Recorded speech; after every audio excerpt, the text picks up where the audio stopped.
بسم الله الرحمن الرحیم. یو ورور پوښتنه کړې ده چې د یو چا یوه ښځه یو ځای خوښه سوې ده، غواړي چې په نکاح یې واخلي. اوس د دغه کار د لاسته راوړلو لپاره دی تعویض کوي، آیا دغه کار جایز دی او که جایز نه دی؟ د دغه ورور د پوښتنې په جواب کې باید ووایم چې تعویض د جایز کار لپاره جایز دی.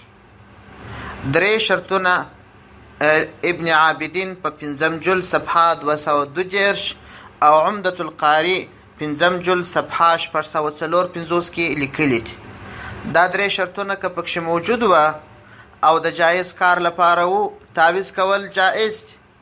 اول شرط دا دی چې هغه تعویض به کوډې و جادو و منتر نه وي، بلکې په هغه تعویض کې به یوازې د الله کلام یا د الله نومونه یا د الله صفات لیکلي وي.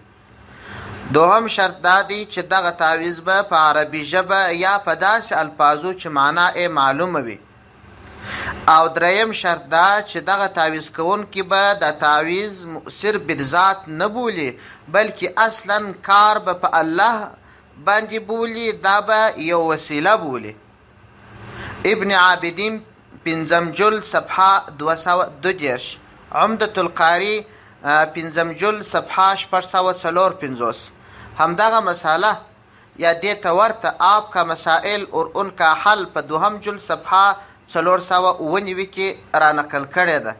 حاصل دا چې که ستا دا کار جایز کار وي، د ناروا مقصد لپاره نه وي، د هغه ښځه د دغه سړي کوپ وي، نو دا جایز کار دی. د جایز کار لپاره تعویض کول جایز دی. والسلام علیکم ورحمة الله وبرکاته.